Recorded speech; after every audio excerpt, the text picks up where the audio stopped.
Ito guys, these are brand new beginnings pagdating sa negosyo, sa pagkakakitaan. Nakikita natin, ito talagang uusbong guys, no?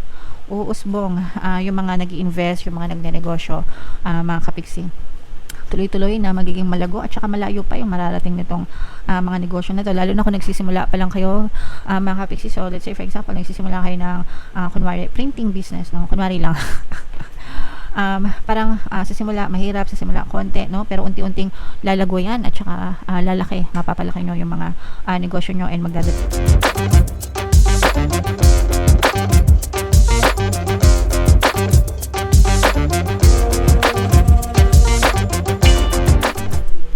Hello guys, hello Virgo, welcome back to Pinoy Pixie Tarot. Ang pamagat ng episode natin for tonight is mid-year kapalaran or second half kapalaran mga kapiksi para ngayong July to December para sa Virgo, Sun, Moon, Rising sign and Venus. So unahin natin tong deck na to mga kapiksi. Tingnan natin yung mga mensahe sa inyo o yung mga paparating sa inyo ngayong second half ng 2025. So, meron tayong yin and yang energy mga kapiksi. Ibig sabihin nito, this is a reminder na ibalanse natin ang lahat, no, sa buhay natin, mga kapiksi, tamang moderation guys, and yung palagi ko nga sinasabi sa inyo guys, you cannot appreciate light without darkness, and you cannot appreciate darkness without light. So, kung ano man yung na-experience natin sa buhay natin, positive man yan or negative man yan mga kapiksi, tanggapin natin ng maluwag sa ating kalooban kasi doon natin matututunan yung mga leksyon sa buhay mga kapiksi. Okay? Alright. So yan yung first message para sa inyo guys. Another message for you, Virgo. Wow, dating mga kapiksi, no? Syempre sa mga ano lang, no? Sa mga available lang guys. Pwede, kung meron na kayong partner o specific person, dapat nakikipag-date kayo sa mga SP nyo lang. Okay? Kung single naman kayo, mga kapiksi, maaaring dumating sa inyo yung mga partner or specific person na para sa inyo through dating. Guys, mas magiging open kayo sa dating ngayon, mga kapiksi, sa mga paglabas-labas until makita nyo or makilala nyo yung tamang person para sa inyo. Yung iba sa inyo, reminder lang guys, no, doon sa mga nakikipag-date using yung mga dating apps mga kapiksi or mga online dating. Wala namang masama sa mga ganun guys, no, basta mag-ingat lang, extra precaution kasi yung mga dating pinapasukan na rin yan ng mga scammers. Meron ako nabasa somewhere, no, nakipag-meet siya, online date, tapos pagkatapos nung date nila, di kumain sila, tapos niyaya siya, no, pagdating dun sa isang sa lugar, networking pala. So, yung mga ganon guys, kaya medyo mag-ingat din kayo.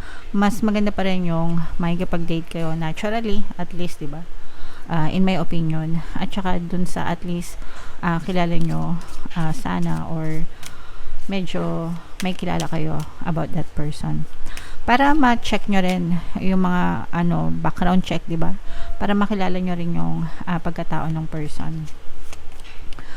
And eto naman, the garden mga kapiksi. Eto guys, napakaganda nito kasi ibig sabihin parang namumulaklak, no, yung hardin mo, mga kapiksi, yung mga pananim mo. So for some of you, literal, kung meron kayong mga farm, maaari kayong mag-ani, no, ngayong second half ng 2025, magiging mayabong yung mga aanihin nyo mga kapiksi. For some of you naman, maaari magkaroon kayo ng mga return of investment, kung may mga negosyo kayo, may mga bumabalik sa inyo mga kapiksi. And yung iba sa inyo, figuratively, ibig sabihin matatamis na bunga yung maaari nyong anihin ngayong second half.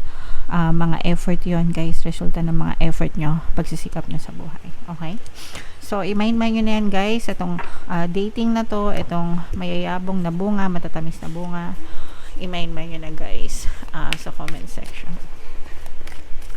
So, tingnan natin Virgo, yung ganap sa inyo. Shuffle natin to mga kapiksi. Habang sinushuffle ko to, panoorin nyo muna yung video natin regarding sa ating paano mag-manifest ng abundance video course. Kapiksi, sawa ka na ba sa mga struggles at hirap sa buhay mo? Masipag ka ba at masikap sa buhay ngunit hindi ka pa rin umaasenso?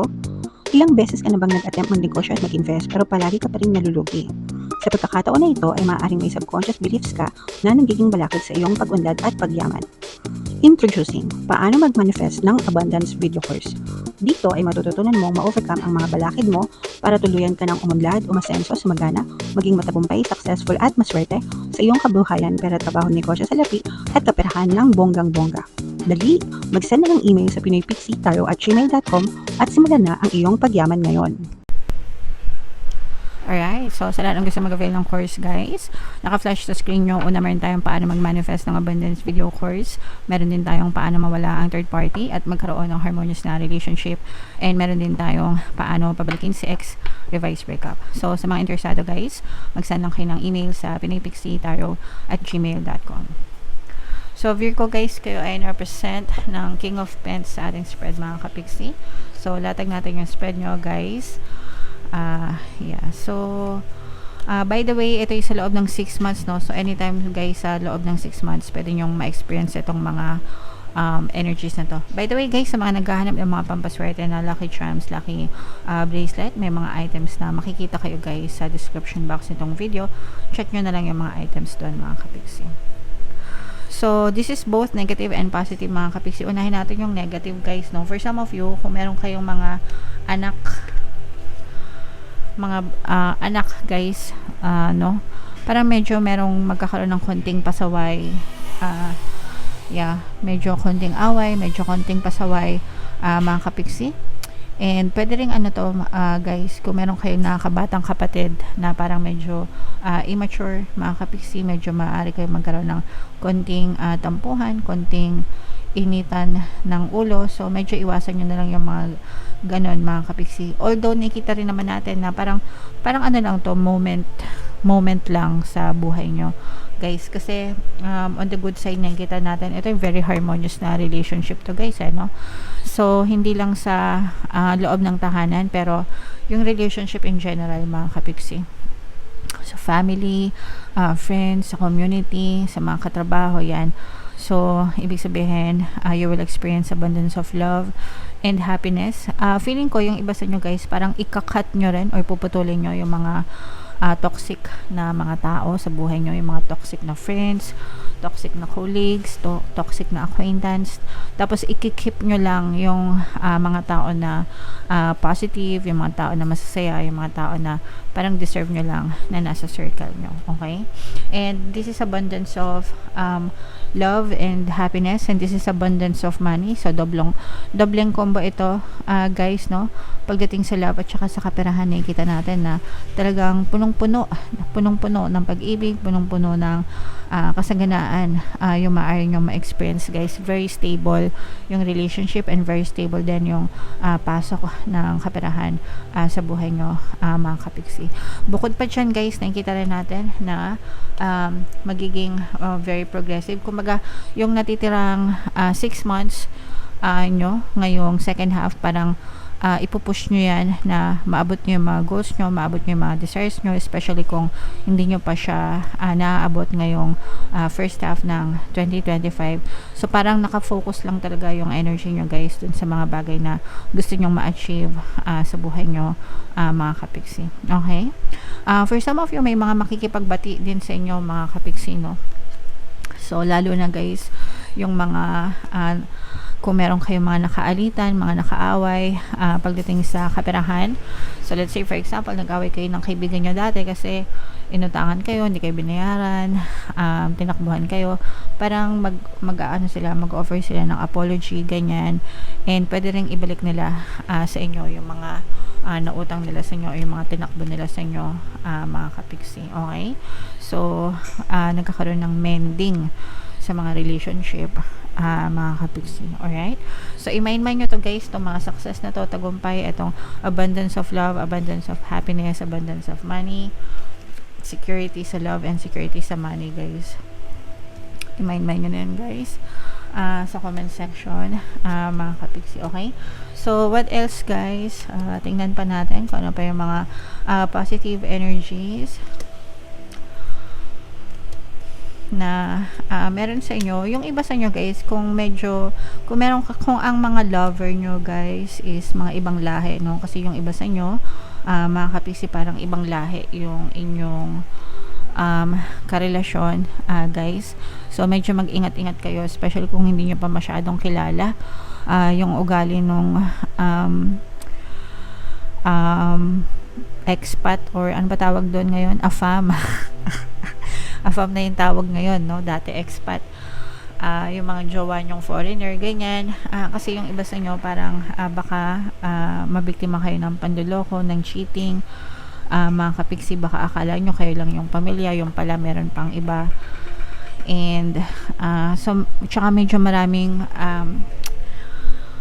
conflict kayo sa relationship na to, like yung culture difference nyo, guys. So at saka yung family, parang ganun, parang ayaw ng family nila sa inyo or something like that. So maaaring magkaroon ng konting aberya, konting gulo sa mga may karelasyon na ibang lahi, mga kapisi. Although hindi naman lahat, guys, pero sa iba, okay? And eto, guys, these are brand new beginnings pagdating sa negosyo, sa pagkakakitaan. Nakikita natin, ito talagang uusbong, guys, no? Uusbong yung mga nag-i-invest, yung mga nagne-negosyo, mga kapiksi. Tuloy-tuloy na magiging malago at saka malayo pa yung mararating nitong mga negosyo na to, lalo na kung nagsisimula pa lang kayo, mga kapiksi. So let's say for example, nagsisimula kayo ng kunwari printing business, no? Kunwari lang. Parang sa simula mahirap, sa simula konti, no? Pero unti-unting lalago yan at saka lalaki, mapapalaki nyo yung mga negosyo nyo, and magdadala ito ng more money, more kasaganaan sa inyong mga kapiksi. So push nyo lang, persist lang kayo, guys, okay? Kahit anong negosyo pa yan, mga kapiksi, sample ko lang yung printing nyo, guys, okay? Alright, so yeah, grabe, mind nyo na yan, Virgo, no? Lahat ng magaganda dito, guys, i-mind nyo na sa comment section. And tingnan natin yung additional na mensahe para sa inyo, guys. Love is never in vain, mga kapiksi, okay? Ibig sabihin nito, never in vain.